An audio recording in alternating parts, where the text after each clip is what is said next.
If you have to go out to war, today's 9/11, 15 years since 9/11.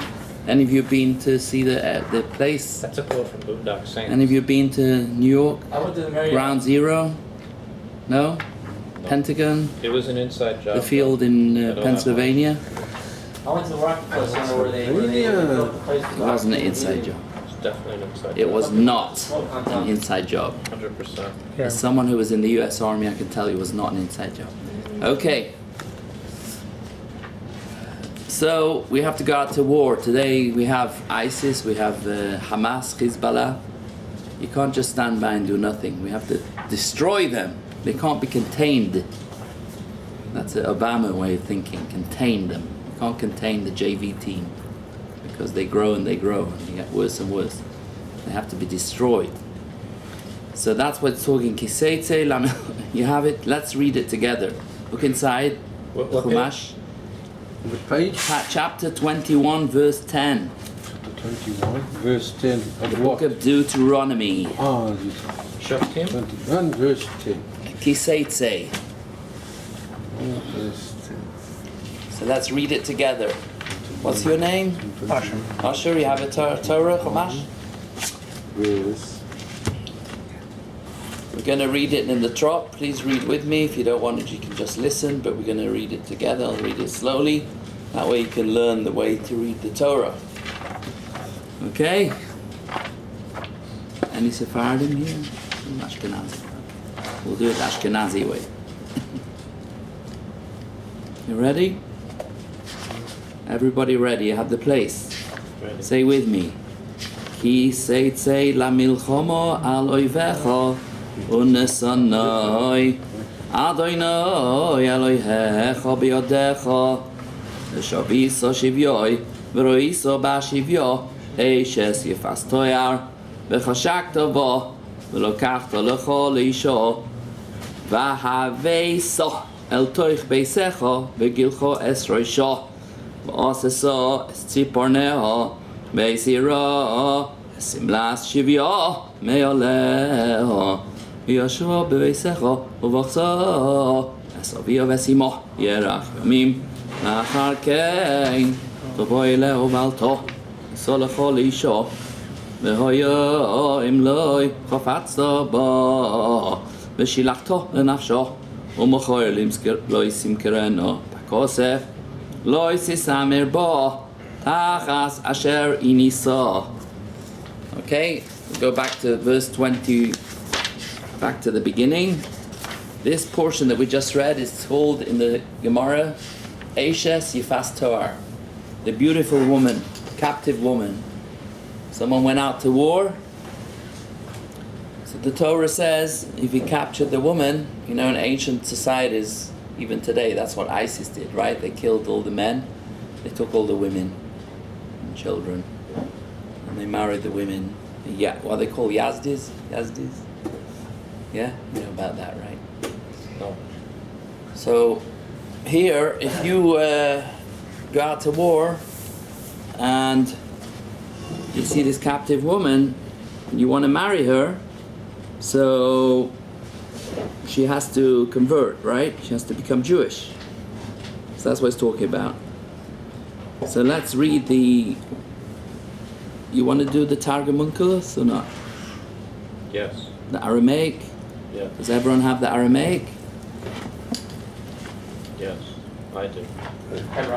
Huh? How about Aramaic? This was written by a convert, Unkelos. Uncle us. Uncle us. Ari, Tefik, Arei tipok lagocha krova al balei dvovoch. When you will go to war against your enemies, v'yimserin Hashem elokoch biyodoch, and Hashem will give them into your hand, deliver them into your hand, v'tishbei shivyohon, and you will capture them, right? V'techzei b'shivyon, you will see amongst the captivity.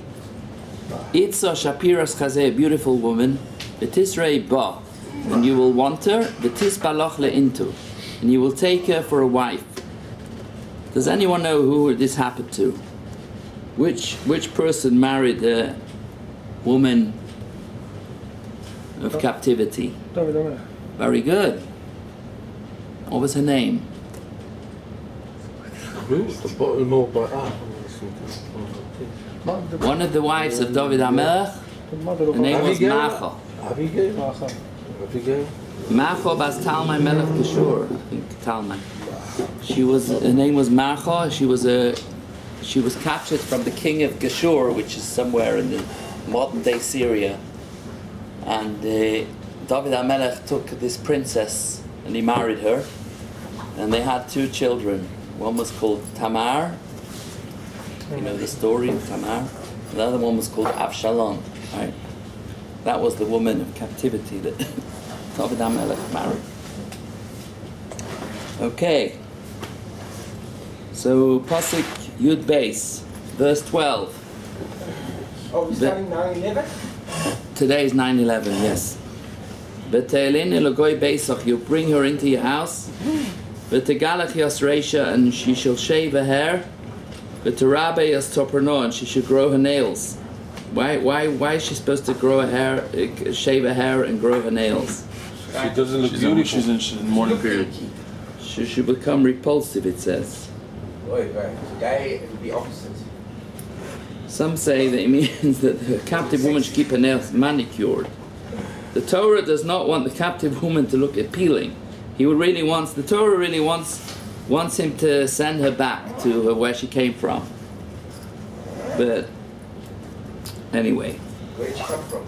she came from one of those nations she was captured from. And verse 13, V'tadei yasksus shiv yamina, she should take off the beautiful clothes of captivity. She should remove the garment of her captivity. What's the garment of her captivity? What does that mean? The clothes that she was captured. Why should she remove these clothes?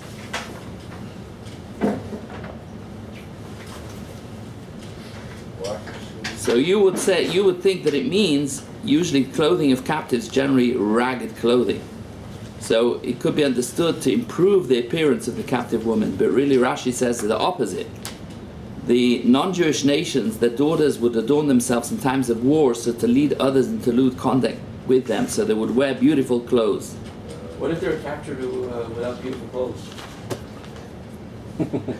Well, since the usual was that usually that's what they did, is they wore beautiful clothes. The Torah gives a blanket statement, tells you that she should always remove those clothes that she wore, because usually and that way, because they were beautiful clothes, and she put on regular clothes, like she won't wear fancy red beads.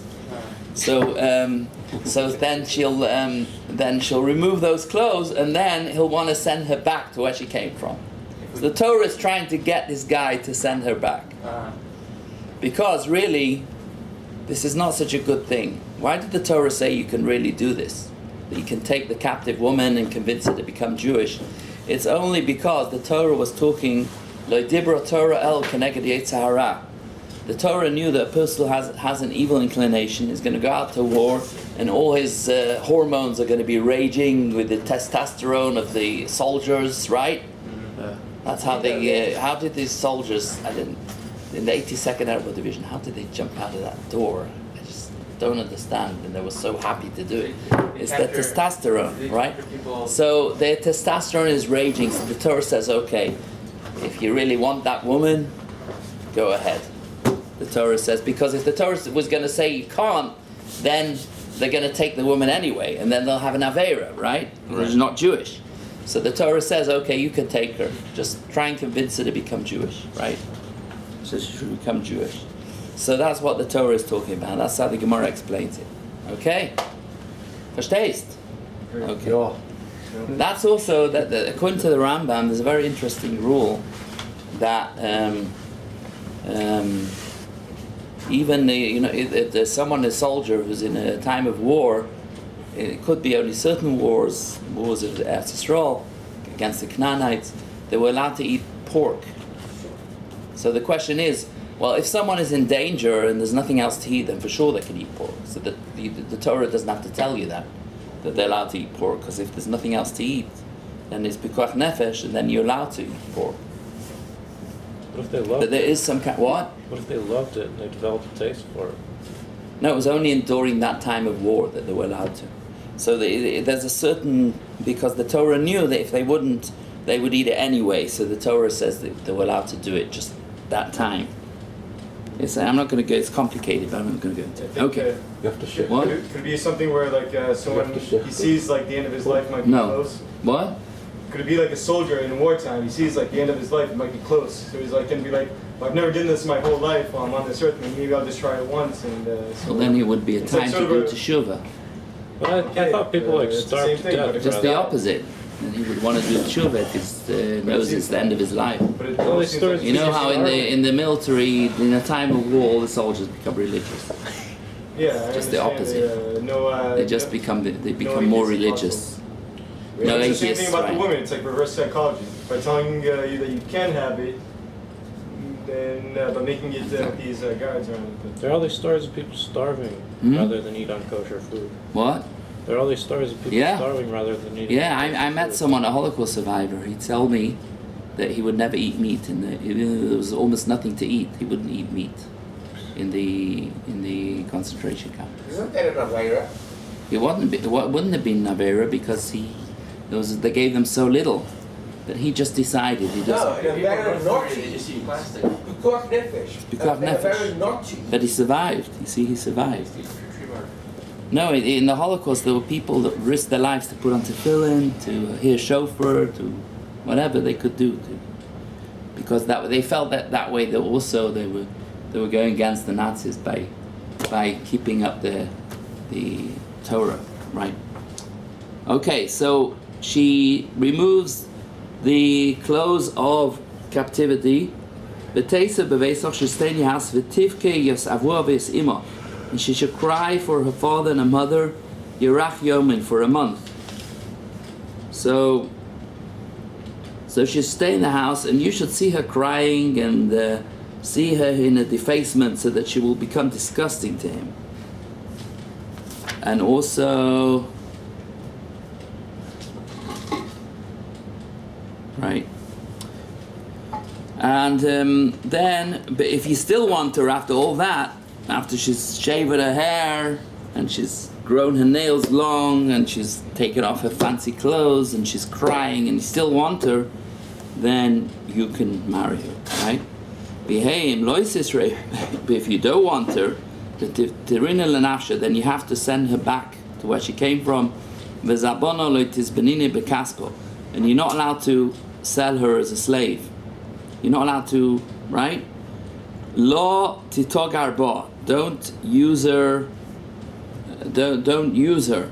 Don't make her do labor. Don't make her into a servant. You're not allowed to make her into a servant. So the only way you can keep her is if you marry her. She becomes Jewish and you marry her. She's not allowed to be a servant, because It's amazing. Chalef Dianisa, because you inflicted her. It's an amazing law that, because you see what happened in Vietnam without the Torah. The women, they raped. Yeah.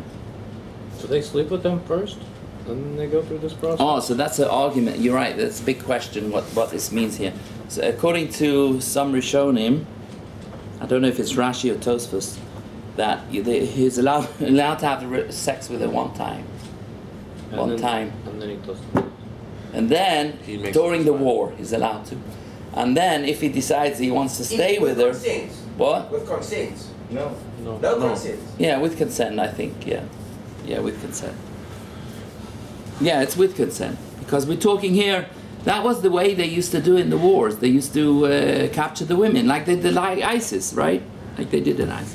But So back that's then what, it was like the parents were trying to get them to take the girls. yeah. So that way they would kill them, right? It might not be with the girls' consent though. It might just be with the parents' consent. No, but it was with their consent. So one time they're allowed, but then he has to decide: does he want? If he want, according to Tosfos or Rashi, I don't remember who. One of them says that you're not allowed to. He has to wait, take her home, and he has to do this whole thing, and then he can marry her. He can't even have relations with her one time. So that's the argument between Rashi and Tosfos. Okay. So that's the first part of now. This rule is not applicable today. It's not applicable. If if Israel would go to war in the Gaza and they capture a Gazan woman, you can't do all this. Just send it back. So it's not applicable. And that's what Rashi said right at the beginning, that it's talking about specific wars. Okay. It's not brought in Shulchan Aruch, let me put it that way. Yeah. Okay, now we're going to go to the second part. Does everyone have the Pasuk? Chapter 21, verse 15. Let's read it together.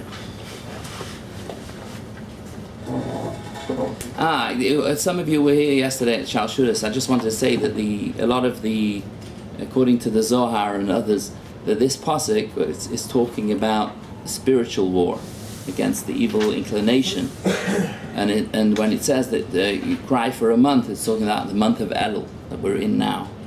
That's a lot of it, but it's not the simple explanation, of course, but that's according to the Kabbalistic explanation. That's what the pasuk is referring to, and they explain all these verses according to that. Okay, you ready? You have a chumash? You want to get one? You get a Tanakh. Yeah. It's chapter 21, verse 15. Let's read it together. Kisiyen nalish de nashim v'achas avo v'achas nuo v'yoldu loivonim avo v'asnuo v'yo habein habechor lasnio v'yo v'yoim hanchiloi esbanov eis asher loi lo yuchal levaker es ben avo al pnei ben hasnuo habchor ki sabchor ben hasnuo yakir loseis loi pishnayim bechor lashimot seloi kureshis oinoi loi mishpat habechoro. So this is talking about this goes back to the laws of inheritance that's mentioned in the book of Numbers. There's a certain way how the Torah says how you're supposed to keep the laws of inheritance. So one of the rules of inheritance is that the oldest son gets double, right? He gets double than all the other sons. The daughters don't get anything according to the Torah. It's not actually double. It means that it's proportionally. Proportionally, right? There's difference between them. Right, And not double versus everybody, but double compared to everyone else individually. And if the oldest son is the second child, it's cancelled. So that's what we're going to learn now about that. Yeah, if If the he's... oldest son is the second child, it's not bechor. You mean if the oldest is a daughter? Exactly. I think he still would get double. I don't remember, but I think he would still get double. Is this applicable today? I think so. I'm not sure. What happens if there's two bechors? Oh, so that's what we're going to learn now. Twins? So, No. Two oh, different wives. someone has two wives. So let's read it here. It goes to your second. Verse 15, let's run the Targum. Arei tieno ligvar tartin nashin. So it's not talking about a Mormon, right? It's talking about a Jewish man who had two wives. Because according to the Torah, you're allowed to have more than one wife, right? Yaakov. Like some Sephardim still, even today, in Morocco and other countries, they have more than one wife. Like Yaakov, right? But it's not advisable. Right? For Ashkenazim, for sure, not allowed. There's a cherem. There's a rule called cherem de Rabbeinu Gershom. It was made 1,000 years ago by the greatest rabbi of that time in Germany, Rabbeinu Gershom, and he said that a person is not allowed to have more than one wife because he had a bad experience himself. His first wife didn't have children. He married a second wife, and she was very bad. So he realized it's not a good idea. Is this applicable for men or also for women? What do you mean? Like let's say an Ashkenaz woman goes to Morocco and becomes the second wife of a Sephardi man. Is that allowed? Could be, because it goes, maybe. Yeah. Can a woman have two husbands? I thought that was Daniel talking about. Okay, that's Isser Doraisa of Gila Arroyos, and it's Yehorek Val Yavor. Okay, Haretiana Ligvar Tartin Nishin. So if someone has two wives, Choder Rechemto, one he likes, V'choder Snirsa, and one he hates. V'yilidale Benin Rechemto Snirsa, and he had children from both wives. V'ebra Buchro Lisnirsa, and the oldest child was from the woman that he hates. The day that he writes his will, or he decides to give out his inheritance before he died, he says, after I die, you're going to get this, you're going to get that. He's not allowed to favor the oldest child that he likes from the oldest child of the woman that he likes, al ape bar sniasa bukhra, before the woman that he hates, who's the oldest. Why would you have a wife that you hate? Well, he didn't know when he married her, maybe, but then he hated her, started hating her after. I thought that hate constituted that you just like her slightly less than the other one. Okay, could be, yeah. But aren't they also talking about the captive wife? Oh, so we'll get to that in a minute. Areyas bukhra bar sniasa, because the oldest the oldest son, who's the son of the hated wife, Yafrash the middle of Tartan Chlokin, he has to get double portion. Bechol di shtakachle, in everything that is found with him. Arehu Rosh Tekva, because he's the oldest. Le Chazia b'cheirusa, he gets the right of the firstborn.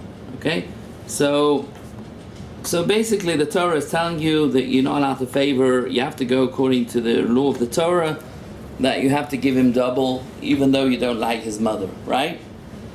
So what's the connection between before? So the Gemara says that if someone takes a woman from a captive woman and he forces her to become Jewish and he marries her, in the end he won't like her. He'll dislike her. So that's the connection here. Like King David? What? King David? Like King David, right? Exactly. What? Also to become Jewish. Can you force her? Here he can. Yeah. Yeah, usually you can't force someone to become Jewish, but here he could. I don't know if the right word is force her, he just keeps her, and she has no option, sort of. Okay. So when you buy a slave, you have to agree. The slave has up to a year to agree if he wants to follow in all the halakhas that women would follow. And if by the end of the year he doesn't agree, you have to sell him. How would this girl be any different? If she doesn't agree... I don't know of such a rule. Yeah, I don't know of such a rule. If someone buys a slave, he has to keep all the mitzvot like a woman right away. Okay, and if let's say that you buy an Eved Kanani, right, and he doesn't want to keep the mitzvah, and he has to. What do? He has to keep them. It's okay, so he has to, and if he doesn't, so he's still he... a person, he still has free choice, right? No, he doesn't have free choice. He has to keep the mitzvahs. He has to have a circumcision, and he has to keep the mitzvahs like a woman, right? And what if he refuses? What if a Jew refuses? I never saw this thing of a year. He doesn't have a year. He has to keep the mitzvahs right away. Yeah, but if he did cause problems, he would be able to be sold. But this woman's a different thing, because this. Even if it's sold, he can't sell him to a goy. He has to sell him to a Jewish person. Yes. So he'll have to keep mitzvahs anyway. Yeah. And then if he releases him, then he becomes just like a regular Jew. He has to keep all the mitzvahs. But this is different, because this woman's being captured. It's not she's not being used as a slave. He's not allowed to use as a slave. Exactly. Right. He's not allowed to use as a slave. Exactly. Okay. Next part, verse 18. Ki elish bein zorer umeren enu shemea b'kol aviv kol imoy v'yisroi soy lo yishma alehem b'sof saboy avivi moy v'yitzi oy soy el ziknei roi v'ashar mekomoy v'amru el ziknei roi b'neinu zeh zorer umeren enu shemea b'kolenu zoy leil v'soyvei uragamu kol anchei roi v'avonim v'meis v'yal torah mikir becho b'chol Yisrael yishmu v'yirou. So this is talking about the wayward and rebellious son, right? Who's supposed to be killed for being rebellious. Did this ever happen? No. Yes. No. Never Impossible to. Who's going to put his son to death? Nobody. Well, also because there's very it specific. could not be. It could not. No, well, not just that. Even if there was someone would want in to. reality, could not. No, even if someone would want to, there were specific rules that they had to do, which could almost never happen. Right. But there was a case of a wayward son who got killed. Who was that? Avshalom. So basically here, this whole Parsha here is what happened with Avshalom, because it starts off with the captive woman, which is the mother of Avshalom. Then it continues with how she was hated, and she had a son Avshalom who rebelled against his father and wanted to be king, and he was a wayward son. So the Torah, the Medrash says that this is a hint. It's that Moshe Rabbeinu was hinting what would happen in the future with Avshalom. Okay. There's also a specific mitzvah for Kibbud Avim that also is like Torah Yimim that lengthens your days. So this is the opposite. If you're rebellious, then you should get like sort of like a karos. So he gets killed. Yeah, so that maybe it's from Shemayim. Right. Okay, let's read the Targum, verse 18. Arei yehe ligvar bar sote umore. If someone has a son who went away from the right way, and he doesn't listen to his father, and he doesn't listen to his father, doesn't listen to his mother, and they try to teach him, and he doesn't listen. So the Talmud says that this is talking, he has to steal from his parents a certain amount of steak, and he has to drink a certain amount of wine to be able to be punished for this. He has to be a glutton and a guzzler. So he has to be a glutton, which is eating a lot of meat, and he has to be a guzzler or drinking wine. Okay, and he has to also be a certain age. I think he has to be between 13 and 14 years old. So only if all these things happen, which is almost impossible, like all the rules, it's almost impossible.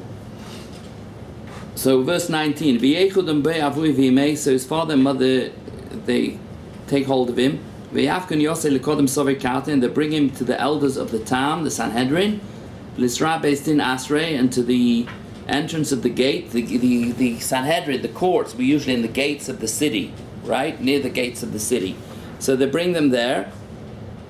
And they say to the elders of the city, Brono Dain, our son, Sote Yomore, he is rebellious, he's wayward. Leisoy Mekabel Meimron is not listening to us. Zolel Basar, he eats a lot of meat, Vasove Chamar, and he drinks wine, which he stole from us.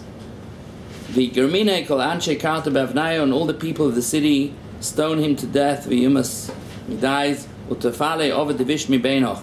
And you'll destroy the evil from your midst. And all the Jewish people will hear and be afraid. So it says here, the reason why he's killed, because the Torah foresaw the culmination of his way of thinking. Because in the end he will use up all his father's money, and he won't have any money left. And then he'll stand at the crossroads, and he'll go up to people and say to them, money or your life? And what will the people say? I'm thinking, right? Money or your life. So Amra Torah, the Torah says, let him die as an innocent person and not die as a guilty person. So they kill him before he reaches the age. He's going to kill other people, right? It's like you kill a Hamas kid before he becomes a suicide bomber, right? So you kill him before he becomes a suicide bomber. Okay, any questions, comments, gripes, complaints? No? Okay, so now we'll go to the Haftorah of this week. It's at the end of the Parsha, from the book of the prophets. Just you said something about honoring your father and mother. So I just want to tell you a story that I read, which I was amazed by this story. Have any of you heard of a Professor Viktor Frankl? Yeah. You know about he Logotherapy. Logotherapy. My father has letters that he wrote to. You hear what I just said? Huh? My father, he wrote letters to my father. He always quotes. Yeah. What? He wrote letters to your father? Yeah. He loves Victor Frank. Man search for meaning. Man in Search of Meaning. He was a Holocaust survivor, right? He was in the camps, and he developed a whole system of you know how Freud focused on the sexual part of the person, that causes the unconscious is run by that. And then there's a big psychologist called Adler who focuses on the power of the person. That's what drives the person. There's all different psychologists what they focus on. So Viktor Frankl, he focused on the person's search for meaning, right? And it's called logotherapy, like you said. And he wrote a book called Man in Search of Meaning. It's not alive anymore. But he died a few years ago. He was in his 90s. But anyway, there's a story that it's in some of the volumes, some of the books, Man in Search of Meaning, the second edition. It's not in all the editions. And there's a story there which I think is a very special story. Because the story is like this. Viktor Frankl was living in Vienna. It was in the late 1930s. And he was already a psychiatrist. He studied by Freud. He was already a big psychiatrist. And he saw what was happening, all the anti-Semitism in Austria and everything. So he decided he's going to apply for a visa to come to the United States. So he applied for a visa, and then he gets a message from the American consulate that he can come and pick up his visa. But the thing was that he didn't want to leave his parents. His parents were elderly already, so he didn't know whether he should leave his parents or not, because he could only get a visa for himself and maybe for his wife. I'm not sure whether he was married then or not. I think he was. But he couldn't get a visa. He couldn't get a visa for his parents. So and he didn't really want to leave them. So he was thinking, what should he do? So he was in his father's house, and he goes into his father's study, and he sees a piece of marble, broken marble on the table. And he looks at it, and it says something in Hebrew. He asks his father, what's this from? So his father told him that after Kristallnacht, he went into the shul in Vienna, and the whole shul was broken, and the Ten Commandments that was on the Aron Kodesh, the Nazis had broken it, and his father had taken this piece from the marble and brought it home. And he looks on the piece, and the Hebrew word that's on the piece is honor your father and mother, kabed. It said kabed. So he felt that was a sign from heaven. He should honor his parents. So he didn't go and get the visa, and he stayed in Vienna. And that's the end of the story that he brings. But what's amazing about this story? Now, he wasn't so religious then. I think the end of his life he became religious, started putting into tefillin and everything. But then he wasn't so religious. But he wanted to have a sign from heaven. Now, if he would have, now then he got sent to the concentration camps. His parents got killed in the concentration camps only a few years later, and he survived. But he might have thought to himself, I don't know, he probably thought to himself, that he made a mistake, because his parents were killed anyway, and he could have been in America to go through all this suffering in the concentration camps, which was, the suffering was every day over there was unbearable. They made you work, and they gave you very little to eat. It's freezing cold, you had almost nothing to wear. So he could have said to himself, I made a mistake. I tried to look for a sign from heaven and tried to follow. And what does it say? Honor your father and mother, so you should have a good life, right? Mm-hmm. Is this a good life that I'm having? The concentration camps? What? Long life. A good long life. So What's is long? this? Huh? Was long for him.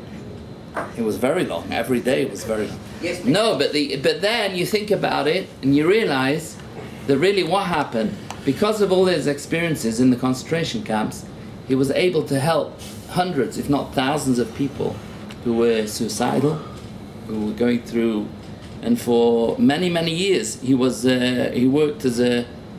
these books, and he worked as a psychiatrist, and he helped so many people.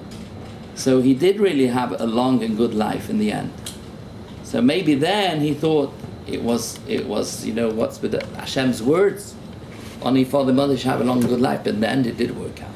So that's an interesting story. Okay, let's go to the Haftorah.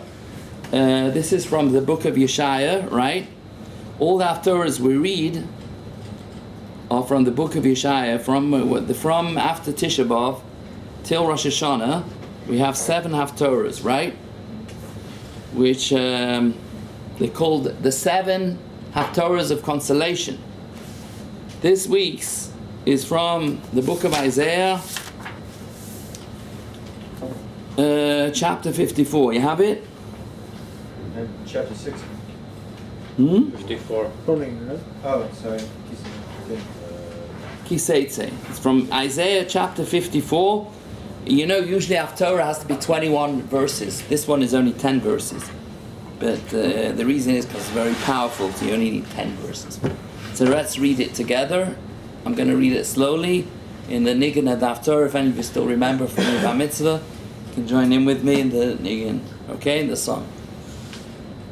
Roni akara lo yolodo Pitzchi rino b'tzali lo yicholo Ki rabim b'nei shoymei mo Mibnei vulo Omar Adonai Harchivi mekoim oleich Biruois mishkenoisaich Yatu al tachsoichi Harichi meisaraich Viseidoisaich Chazeki Ki ominu smol tifroiti Vezareich goyim yirosh Vorim Neshamois yoshivu Al tiri ki lo yisei Vi al tikol mi ki lo yisachbiri Ki voish es alumaich tishkochi V'charpas al menusaich loi Tizkriyoi Ki voy alaich oisaich Adonai Tzvois shemoi V'goy aleich Kedosh Yisrael Elehei chol haaretz Yikorei Ki cheisho azuvo V'atzu vas ruach kroch Adonai V'eshes nurim Ki simoei somar Eloi hoich Berega kotoin azavtich V'rachamim gdoilim Akaptzech B'shetzef ketzef Histarti fonai rega mimeich ובחסד אלום ריחמתיך אומר גאליך אדוני כי מנויח זויס לי אשר נשבעתי מעבור מנויח אוי דל אורץ כי נשבעתי מקצויף עלייך ומגור בוך כי ההורים ימושו והגבויס תמותנו וחסתי מיתך לא ימוש ובריש לא מי לא יסמות ומה מרחמך Adonai. So here is comparing the Jewish people to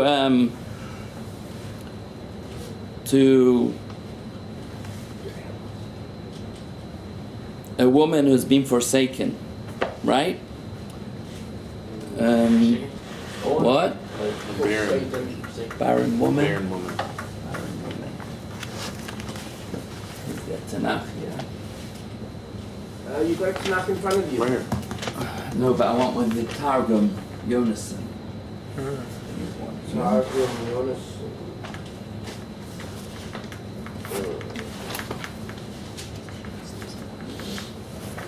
Okay. Here. You know what Targum Yonason is? Yeah. All you No. singles? There's a rabbi called Yonason ben Uziel who wrote the Targum translation for the prophets. He's buried in Amuka. Any of you been there? Amuka? He never got married. Now he claims. Huh? He never got married, and now he claims if we visit his grave, we'll get married. Right. That's how. wrong. What a paradox. My friends went to Life is a paradoxical. Yes, Right? it is. It's very You know, you're all invited tonight to my nephew's wedding, Yeah, right? what Yes. time? The Kuppah. Chuppah is at 6:30 in Beit Began, Nof Yerushalayim. That's the hall.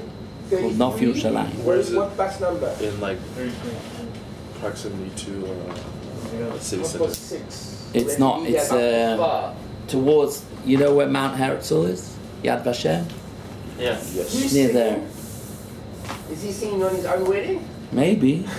Right? Probably afterwards. Yeah. Okay. So let's run this Targum here. It's not a Chapter. poem, by the way. What? So, So did you notice that there's some verses here that we sing at a certain time during the week?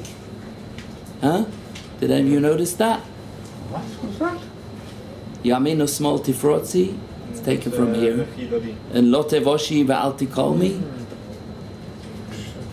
The verses of Lechadodios are based on these psukim in Yeshayahu. Okay, so it says here, Shabachi Yerushalayim. Yerushalayim should be singing. Dahava ki'ita akoro delo yeledes. Yerushalayim was like a barren woman that wasn't giving birth. What does that mean? We'll see in a minute.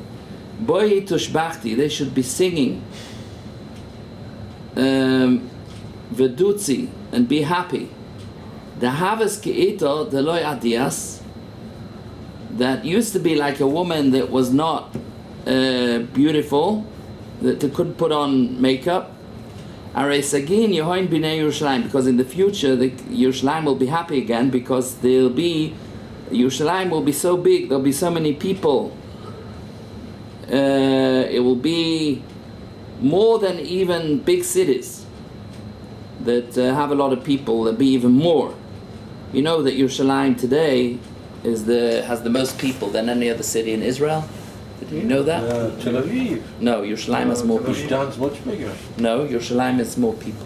But Tel Then Aviv Tel itself only- I bet you got the Arabs. You got half the population of Arabs, not Jews. but still Tel Aviv is only like 400,000 people. It's not so big. Yerushalayim is bigger than Tel Aviv. Used to be Tel Aviv was bigger, but now Yerushalayim is bigger.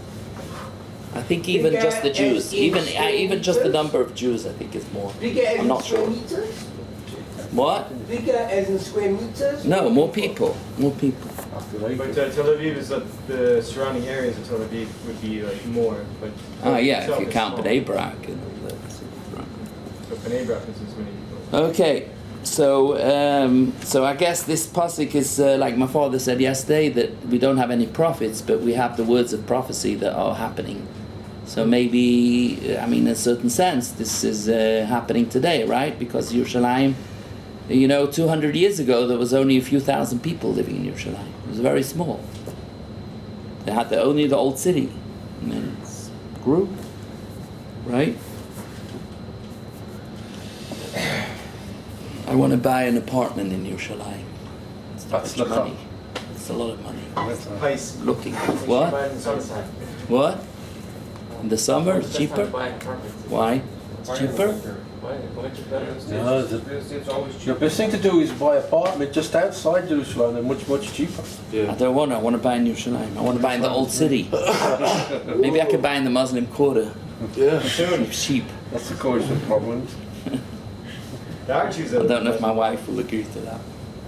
There are lots of Jews that live in the Muslim quarter. Yeah, so Breslau is there, right? Shuvi Banim. Okay, so the next pasuk, it says, Afti asar beis meshroch umekirvei arach. Broaden the place of your tent, stretch out the curtains of your dwellings. Means Jerusalem should grow out, right? Which is happening. Lengthen your cords and strengthen your pegs. So the way the Targum explains it is Asko am mashirius of shiltonach tkiv. It means you should have strong. He says that the pegs and the cords is a reference to the leaders of Jerusalem. So the leaders of Jerusalem today, are they good leaders, you think? Yeah, what's Leaders his of name? Israel? The mayor of good? Jerusalem gets a lot of terrorists. Huh? The mayor seems to get a lot of terrorists. Terrorists? He gets one every couple of months. Himself, yeah, we got a good mayor. He actually, He killed a terrorist or At something? least twice he got a guy. No, he didn't kill him, he arrested him. what's his name again? I don't know if it was a Near publicity Baraka. stunt that he What's set that? up. Near but- Barak. Near Baraka. Near Baraka. Near. No, but I was walking yesterday. I went to the coastal yesterday. I was walking back yesterday morning. If you go near, maybe I shouldn't say this, but if you walk there, you'll see it also. There's a supermarket that's open On Shabbat. on Shabbos. Maybe it's owned by Arabs. I don't know. Arabs. It is owned by Arabs. Okay, so it's not so bad. Hopefully, no Jews go in there on He Shabbos. gives on credit He does. according to the halacha in Shabbos. Yeah. Interesting. Okay. Where is this? It's the one that you opened. Around By the Yaakov, corner? right? It's on Rehov Yaakov. Okay. So this pasuk is in Lechadodi. Ki yamin usmol tifrotzi. What does that mean? He says, the Targum says, Arei ledromo v'letzafono titkofin. You will be strong to the south and to the north.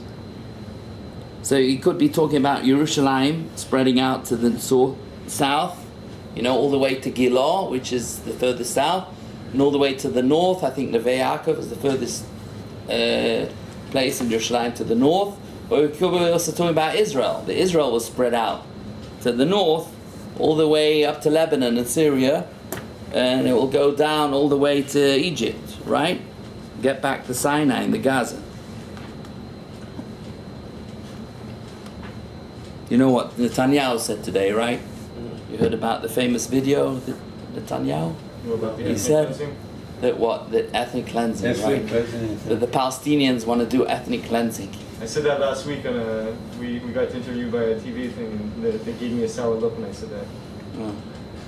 It's true. It is true. I mean, why we have Arabs living in Jewish areas? We have no problem, and whenever they have a place, they don't want any Jews there, right? So they do it. It's just racist. They want ethnic cleansing. That's basically what. Will Hanoch accept Arabs living here? Yep. They have Arabs that live here.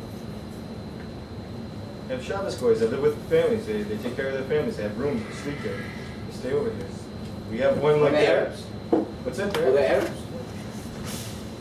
Some are. Okay. Ki arei ledroima v'letzfono tiskafin. You will become strong to the north and to the south. Ovnoch, and your children, Amin Yerson, will inherit nations. Inherit nations. The Kirvin, the Tzidyon Yesvon, and they'll sit in cities, in empty cities, desolate cities. They will settle back into desolate cities. Right? You've heard of Mark Twain. Mm-hmm. Mark Twain. He came to Israel in the 1840s. I don't know when he lived. When was he? It was in the 1840s. And he said that Israel was desolate. There was nothing growing, empty land, nothing. You would travel for hours, and there was nothing to see. No houses, no trees, no nothing. Okay, why is that? Because if the Jewish people don't live in Israel, then Israel is desolate. It's only when the Jewish people started coming back that it started becoming growing and everything. Right?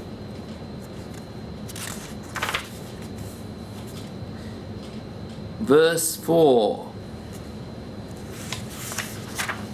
It's also we say in Lechadodi. Lo titchal, and don't be afraid. Arei lo tevasin v'lo tiskanin. Lo sevoishi v'lo sikolmi. Don't be embarrassed. Don't be ashamed. Don't be humiliated. Arei lo tiskalmin.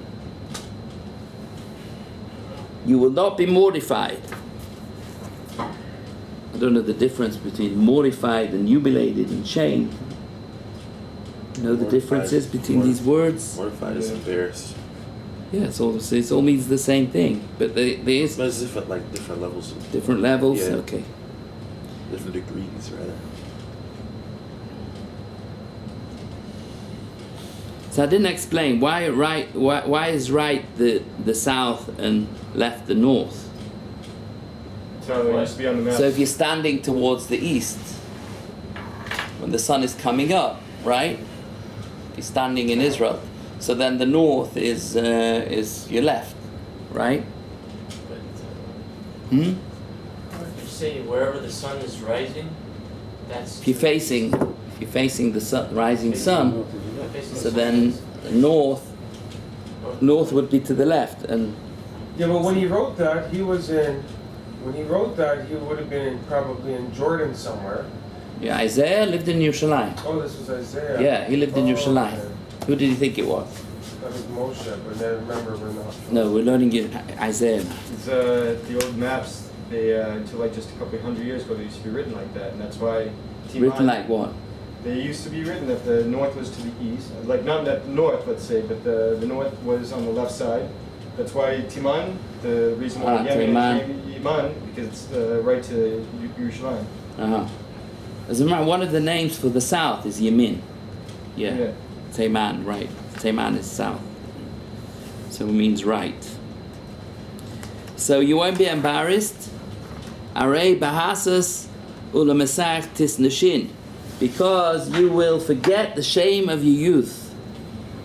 V'chisudei am losoyech loy tidkarinoid, and you will, the mortification of your widowhood, you will remember no more. What does that mean? The shame of your youth and the mortification of your widowhood. It means the exile, right? The exile will be finished. The exile is an embarrassment. It's we feel like we're orphans and widows because Hashem is far away from us. All the suffering that we have, right?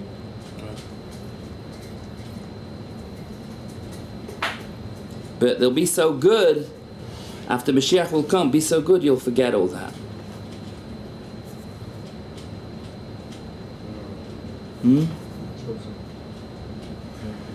What will happen?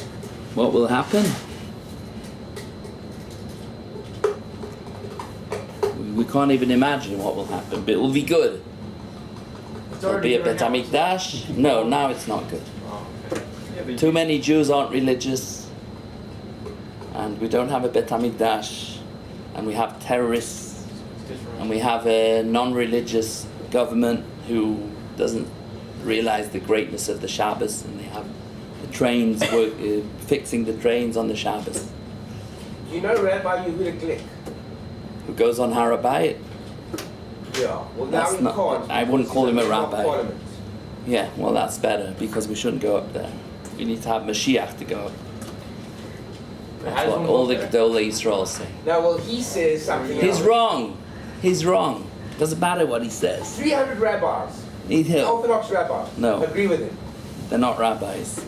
Somebody gets Well, maybe they are rabbis, but not compared to Rav Moshe Sternbruch and Rav Eliashiv and Rav Chaim Kanievsky and Rav Avad Yosef, who they all say you're not allowed to. Even Rav Kook says you're not allowed.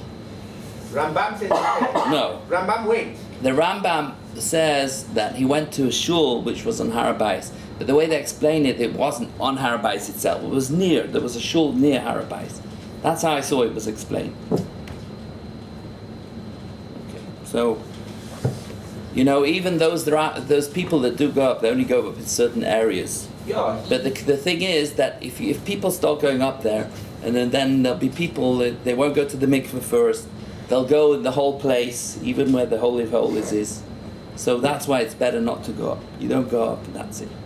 Is Not it allowed still, but it's not. It's not Bet HaMikdash. It is the Bet HaMikdash. It's not. It's not only. No, the Rambam But there's says that the Mikdash holiness. there. It's only when there's a Bet HaMikdash. If there's no Bet HaMikdash, it's not holy. The Rambam says that the holiness of the Bet HaMikdash is there even after it's destroyed. Even though you have abomination of the Muslims there, there's abomination of the Yeah, Muslims well, then what can there. you do? But it's not holy if there's no abomination there.